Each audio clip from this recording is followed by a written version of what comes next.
Bugun men sizlarga juda muhim masalani tushuntirib bermoqchiman. Qariyalar, pensionerlar, surunkali kasalligi bor odamlar kasalxonada davolanmay qolishi mumkinmi? Yangi tartib nimani anglatadi? Qaysi holatda shifoxona qabul qilishi shart? Qaysi holatda esa yo'llanma olib keling deb qaytarishi mumkin? Bu ma'lumot har bir oilaga tegishli. Chunki deyarli har birimizning uyimizda ota-onamiz, buvimiz, bobomiz yoki yoshi katta qarindoshimiz bor. Iltimos, hoziroq kanalga obuna bo'ling, videoga like bosing va oxirigacha eshiting. Chunki bitta noto'g'ri qadam odamning davolanishini kechiktirib yuborishi mumkin. Avval qanday edi? Ko'pchilik odamlar kasalxonaga borardi. Shifokor ko'rib, joy bo'lsa yotqizib yuborardi. Ayniqsa yoshi katta odamning bosimi ko'tarilgan, yuragi siqilgan, qon miqdori oshgan, oyog'i shishgan yoki nafas olishi qiyinlashgan bo'lsa, qarindoshlari tezda kasalxonaga olib borardi.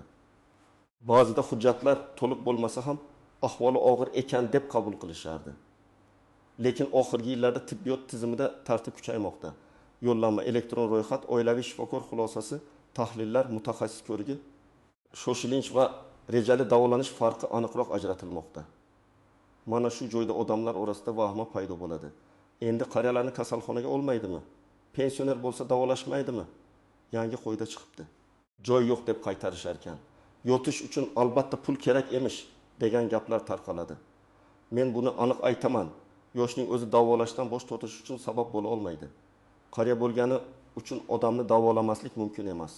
Ammo shifoxonaga yotqizishning tartibi, sababi va hujjati bo'lishi kerak. Farq mana shunda. Oddiy qilib tushuntiraman. Agar bemorning hayot xavf ostida bo'lsa, masalan insult belgisi bo'lsa, yurak xuruji gumon qilinsa, nafas ola olmasa, hushidan ketsa, qon ketayotgan bo'lsa, qon juda oshib yoki tushib ketgan bo'lsa, kuchli og'riq, falajlik, nutq buzilishi, ko'krak qafasida bosuvchi og'riq bo'lsa, bunday holat shoshilinch hisoblanadi. Shoshilinch holatda bemorni yo'llanma yo'q deb uyiga yuborish to'g'ri emas. Avval yordam ko'rsatiladi, xavf kamaytiriladi, keyin hujjat masalasi tartibga solinadi. Lekin bemor reja asosida davolanmoqchi bo'lsa, masalan bosimi ko'p yillardan beri bor, qandi bor, bo'g'imlari og'riydi, yurak dori ichib yuradi, lekin hozir hayotiga bevosita xavf yo'q. Unda shifoxona, oilaviy poliklinikadan yo'llanma oling, tahlil topshiring. Mutaxassis xulosasi bo'lsin deyishi mumkin. Bu rad etish emas, bu tartibga yo'naltirish hisoblanadi. Endi men kimlar ko'proq e'tiborli bo'lishi kerakligini batafsil tushuntiraman. Birinchi navbatda 65 yoshdan oshgan, bir vaqtning o'zida 2 yoki 3 ta surunkali kasalligi bor odamlar ehtiyot bo'lishi kerak. Masalan, odamda arterial gipertoniya, qandli diabet va yurak yetishmovchiligi birga bo'lsa, u oddiy shamollashni ham og'ir o'tkazishi mumkin. Bunday bemor uyda 1-2 kun kutaylik deb yotmasligi kerak.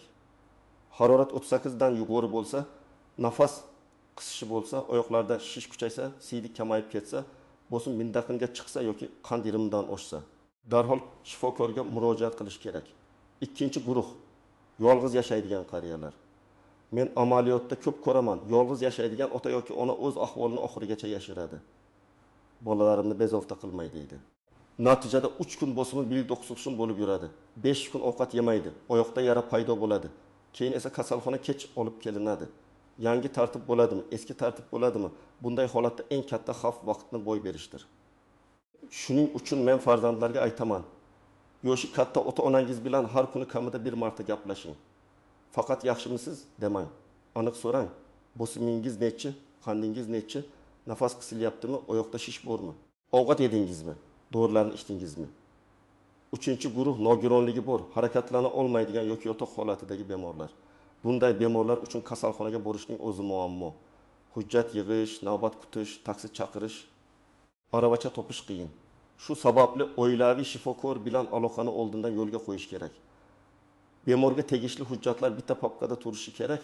Pasport yoki ID karta nusxasi, pensionerlik yoki nogironlik hujjati, oxirgi tahlillar, ichayotgan dorilar ro'yxati, oldingi kasalxona epikrizlari, allergiyasi bor dorilar ro'yxati. Shoshilinch holatda mana shu papka 10 daqiqa ichida tayyor bo'lsa, shifokor ham tezroq qaror qiladi. Endi hayotiy misol keltiraman. 72 yoshli erkak kishida bosim ko'p yillardan beri bor. U odatda begertim migeh bilan yuradi. Bir kuni bosimi 200 ga chiqdi, bosh og'ridi, ko'ngli aynidi, ko'z oldi qorong'ilashdi. Qarindoshlari uni shifoxonaga olib bordi. Agar bunday paytda shifokor ko'rib insult xavfi bor deb baholasa, bemor shoshilinch yordam olishi kerak. Bu yerda ertalab poliklinikaga boring deyish xavfli bo'lishi mumkin. Lekin agar shu bemor bir haftadan keyin ahvoli barqarorlashgan bo'lsa va faqat dorilarni to'g'irlash uchun kasalxonada yotmoqchi bo'lsa, unda oilaviy shifokor yo'llanmasi kerak bo'ladi. Yana bir misol. 68 yoshli ayolda qandli diabet bor. Uyda qandi 24 bo'ldi. Chanqoq kuchaydi, holsizlik, og'iz qurishi, tez-tez siyish paydo bo'ldi. Bu xavfli holat. Ayniqsa qariyalarda qand ko'tarilishi yurak va miya faoliyatiga tez ta'sir qiladi. Bunday bemor ertaga endokrinologga yozilamiz deb kutmasligi kerak. Shoshilinch yordamga murojaat qilinadi. Ammo qand takis uning atrofida yuribdi, bemor o'zini yomon his qilmayapti. Faqat rejali tekshiruv kerak bo'lsa, navbat. Yo'llanma va tahlillar talab qilinishi tabiiy. 3-misol. Taqmu yoshli bo'yining tizzasi og'riydi. Og'riq bir necha yildan beri bor, yurishi qiyin, lekin isitma yo'q, oyoq qizarib ketmagan, yiqilmagan, suyak sinishi gumon qilinmayapti. Bu holatda shifoxona darhol yotqizmasligi mumkin. Avval poliklinika, travmatolog yoki revmatolog ko'rigi, rentgen, tahlillar, keyin reja bo'yicha davolanish. Bu odamni mensimaslik emas. Bu shoshilinch va rejali yordamni ajratishdir. Lekin bu yiqilib tushsa, son suyagi sinishi gumon qilinsa, oyoqni qimirlata olmasa, kuchli og'riq bo'lsa, bu boshqa holat. Bunda yo'llanma olib keling deyishdan oldin shoshilinch ko'rik bo'lishi shart. Chunki qariyalarda son suyagi sinishi faqat suyak muammosi emas, yotib qolish, o'pka yallig'lanishi, tromb, yurak zo'riqishi kabi katta xavflarni keltirib chiqaradi. Kimlar uncha xavotir qilmasligi kerak, ahvoli barqaror. Dorilarni muntazam ichayotgan, oilaviy shifokor nazoratda bo'lgan, kerakli tahlillarni vaqtida topshirayotgan qariyalar vahimaga tushmasin. Yangi tartibning maqsadi bemorni davolamaslik emas, balki kimga shoshilinch yordam, kimga reja asosida yordam kerakligini ajratishdir. Ammo bu tartibni bilmasangiz, eshikma-eshik yurib charchaysiz. Bilgan odam esa to'g'ri joyga boradi, to'g'ri hujjat olib boradi. O'z huquqini ham xotirjam himoya qiladi. Endi istisnolar. Nozik joylar va ko'pchilik bilmaydigan masalalarni aytaman. Eng birinchi nozik masala joy yo'q degan javob. Shifoxonada haqiqatan ham joy bo'lmasligi mumkin. Lekin bemor shoshilinch holatda bo'lsa, shifokorni ko'rmasdan, ahvolini baholamasdan shunchaki qaytarib yuborish to'g'ri emas. Kamida birlamchi ko'rik, bosim, puls, harorat, kislorod miqdori, zarur bo'lsa EKG yoki boshqa tekshiruvlar qilinishi kerak. Agar shu shifoxonada joy bo'lmasa, bemorni qaysi muassasaga yuborish masalasi tushuntirilishi kerak. Ikkinchi nozik masala, yoshingiz katta, operatsiya qila olmaymiz degan gap. Yosh katta bo'lishi operatsiyaga xavfni oshiradi. Bu rost. Lekin yoshning o'zi yakka sabab bo'la olmaydi. Qaror bemorning yuragi, o'pkasi, buyragi, qoni, umumiy ahvoli operatsiyadan kutilayotgan foyda va xavfga qarab qabul qilinadi. Masalan, 7 yoshli odam yuragi yaxshi, qon bosimi nazoratda, tahlillari qoniqarli bo'lsa, ayrim operatsiyalarni ko'tara oladi. Aksincha 75 yoshli odamda yurak og'ir yetishmovchiligi bo'lsa, xavf yuqori bo'lishi mumkin. Shuning uchun men har doim aniq tibbiy sababni yozma tushuntirib bering deb so'rashni maslahat beraman. 3-masala yo'llanma bilan ham yotqizmaslik. Ba'zan bemor poliklinikadan yo'llanma oladi. Lekin shifoxonaga borganda hozir joy yo'q, bu bo'limga emas. Tahlilingiz eskirgan, mutaxassis xulosasi yetarli emas deyishadi. Bu yerda janjal qilishdan oldin aniq savol berish kerak. Qaysi hujjat yetishmayapti? Qaysi tahlil kerak? Qaysi bo'limga murojaat qilish kerak? Navbatga qanday yozilamiz? Og'zaki gap bilan qolib ketmang. Imkon bo'lsa, registratura yoki qabul bo'limidan yozma ma'lumot, navbat raqami yoki qayta kelish sanasini oling. 4-masala. Pullik va bepul xizmatlar aralashib ketishi. Odamlar ko'pincha farqini tushunmaydi.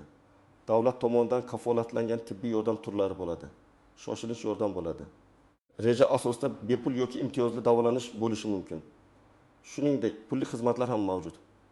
Agar sizdan to'lov so'ralsa, bu qaysi xizmat uchun? Rasmiy kassaga to'lanadimi? Chek beriladimi? deb so'rang. Men buni juda qat'iy aytaman. Rasmiy to'lov bo'lsa, hujjati bo'lishi kerak.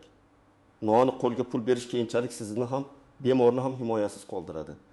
5-masala, qariyalarda kasallik belgisi odatdagidek bo'lmasligi. Yosh odamda o'pka yallig'lanishi bo'lsa, yo'tal, isitma, ko'krak og'rig'i bo'ladi. Qariyada esa faqat holsizlik, ishtaha yo'qolishi, gangish, yiqilib qolish bo'lishi mumkin. Yosh odamda infarkt kuchli ko'krak og'rig'i bilan keladi.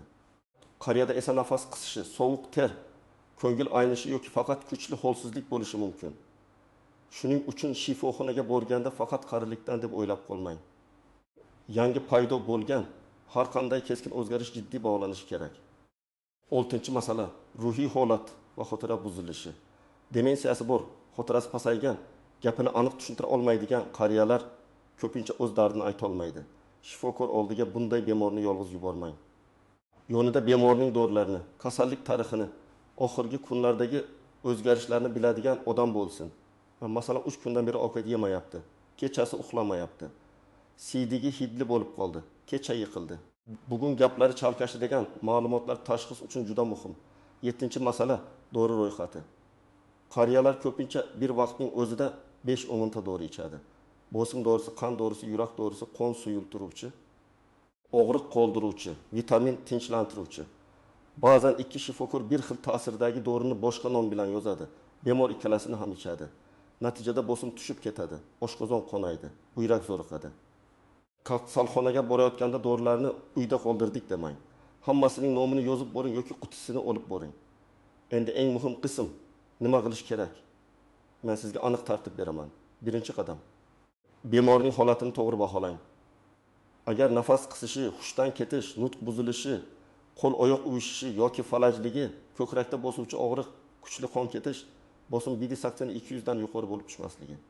Qand juda yuqori yoki juda past bo'lishi, kuchli suvsizlanish, yiqilishdan keyin suyak sinishi gumoni bo'lsa, tez yordam chaqiring yoki shoshilinch qabul bo'limiga boring. Bunday holatda avval hayot xavfsizligi turadi. Ikkinchi qadam. Agar holat shoshilinch bo'lmasa, oilaviy shifokorga boring. Poliklinikada bemorning asosiy shikoyatlarini aniq ayting. Yotqizib bering deb umumiy gapirmang. Masalan, otam 74 yoshda 2 haftadan beri oyoqlari shishyapti. Kechasi yotganda nafas qisilyapti. Bosim 1.6 medisi yetma. Oldin yurak yetishmovchiligi tashxisi qo'yilgan deb ayting. Shunda shifokor qaysi mutaxassis, qaysi tahlil, qaysi bo'lim kerakligini aniqroq belgilaydi. 3-qadam. Hujjatlarni tayyorlang. Men har bir oilaga bitta tibbiy papka qilishni maslahat beraman. Unda bemorning ID yoki pasport nusxasi, tibbiy karta ma'lumotlari, oldingi epikrizlar, rentgen yoki UZI javoblari, EKG qon tahlillari, qand nazorati yozuvlari, bosim kundaligi, ichayotgan dorilar ro'yxati, allergiya haqida ma'lumot bo'lsin. Agar bemorda nogironlik bo'lsa, tegishli hujjat nusxasini ham qo'ying. Bu oddiy ishdek ko'rinadi.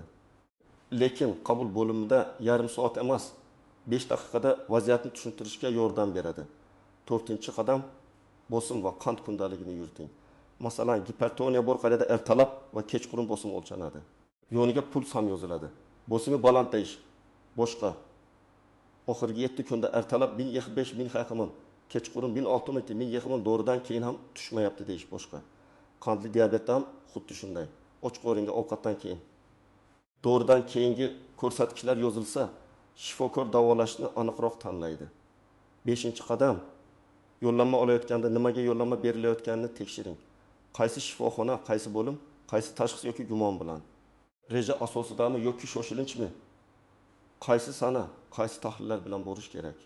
Agar tushunmasangiz, shu joyning o'zida so'rang. Men bemorlarga har doim aytaman, tushunmasdan chiqib ketmang, shifokor band bo'lishi mumkin. Lekin sizning savolingiz asosli bo'lsa, javob olishga haqqingiz bor. 6-qadam. Shifoxonada rad javobi bo'lsa, hissiyot bilan emas, tartib bilan harakat qiling. Nega olmaysiz deb baqirish ko'pincha foyda bermaydi. Buning o'rniga shunday savollar bering. Bemorni kim ko'rdi? Hozirgi tashxis nima? Shoshilinch holat inkor qilindimi? Qaysi sabab bilan yotqizilmadi? Qaysi hujjat yetishmayapti? Qayerga murojaat qilishimiz kerak? Bu qarorni yozma shaklida olishimiz mumkinmi? Agar bemor ahvoli og'ir bo'lsa, tez yordam yoki yuqori turuvchi tibbiy tashkilot bilan bog'lanish zarur bo'ladi. 7-qadam. Dorilarni o'zboshimchalik bilan to'xtatmang. Ko'p qariyalar kasalxonaga yotishdan oldin tahlil buzilmasin deb dori ichmay qo'yadi yoki aksincha birdan ko'p dori ichib oladi. Bu xavfli. Ayniqsa qon suyultiruvchi, bosim, yurak ritmi, qand dorilarini shifokorsiz to'xtatish mumkin emas. Agar operatsiya yoki muolaja rejalashtirilsa, qaysi dorini qachon to'xtatish kerakligini shifokor aytadi. 8-qadam. Qariyaning roziligi va huquqini hurmat qiling. Ba'zan farzandlar shifokor bilan gaplashadi, lekin bemorning o'zi chetda qoladi. Agar bemor hushyor, fikrlash joyida bo'lsa, unga nima bo'layotgani tushuntirilishi kerak. Qanday davolash, qanday xavf, qanday foyda borligini bilishga haqli. Agar bemor gapira olmas yoki xotirasi og'ir buzilgan bo'lsa, yaqin qarindoshlar hujjat va qaror masalalarida mas'uliyatli bo'lishi kerak. 9-qadam profilaktikani kutmang. Qariya kasalxonaga tushib qolmasligi uchun yiliga kamida bir marta umumiy tekshiruv, qon tahlili, siydik tahlili, qand, xolesterin, EKG, qon bosimi nazorati, ko'z va buyrak tekshiruvi kerak bo'lishi mumkin. Qandli diabetda oyoqlarni muntazam tekshirtirish juda muhim. Chunki kichkina yara vaqtida ko'rilmasa, katta asoratga aylanadi. Yurak kasalligida esa vazn, shish, nafas qisishi, puls o'zgarishi nazorat qilinadi. 10-qadam. Aloqa raqamlarini oldindan yozib qo'ying. Oilaviy shifokor, poliklinika registraturasi, tez yordam, yaqin shifoxona qabul bo'limi, farzandlar va qo'shnilar raqami bitta varaqda bo'lsin. Qariya telefon ishlata olmasa, davorga yoki dori qutisi yoniga yozib qo'ying. Favqulodda holatda odam vahimaga tushadi, oddiy raqamni ham topolmay qoladi. Men yana bir narsani alohida ta'kidlayman. Yangi qo'yda degan gapni eshitganingizda darhol vahima qilmang. Har bir hududda ichki tartib, navbat tizimi, yo'llanma shakli, elektron ro'yxat ishlashi biroz farq qilishi mumkin. Lekin asosiy tamoyil o'zgarmaydi. Shoshilinch holatda yordam ko'rsatilishi kerak. Reja asosidagi davolanishda esa yo'llanma va hujjat talab qilinadi. Sizning vazifangiz shu farqni bilish, hujjatni tayyor qilish va bemorning ahvolini aniq tushuntirish. Bugungi gapning eng muhim joyi shuki, qariyalarni faqat yoshi katta bo'lgani uchun davolamaslik mumkin emas. Lekin shifoxonaga yotqizish shoshilinch va rejali tartibga bo'linadi. Hayot uchun xavf bo'lsa, vaqt yo'qotmang, tez yordam chaqiring. Ahvol barqaror bo'lsa, oilaviy shifokor, yo'llanma, tahlil va navbat tartibiga amal qiling. Hujjatlarni oldindan tayyorlab qo'ying, dorilar ro'yxatini yozing, bosim va qand kundaligini yuriting. Agar sizning oilangizda qariya ota-ona yoki qarindosh bo'lsa, bu ma'lumotni e'tiborsiz qoldirmang. Izohlarda yozing. Sizning hududingizda shifoxonaga yotqizish tartibi qanday? Qariyalarni qabul qilishda muammo bo'lganmi? Yo'llanma so'rashganmi yoki shoshilinch yordam ko'rsatishganmi? Videoga like bosing, kanalga obuna bo'ling va bu ma'lumotni yaqinlaringizga ham yetkazing. Chunki vaqtida bilingan bitta qo'yda qariyaning sog'lig'i va hayotini saqlab qolishi mumkin.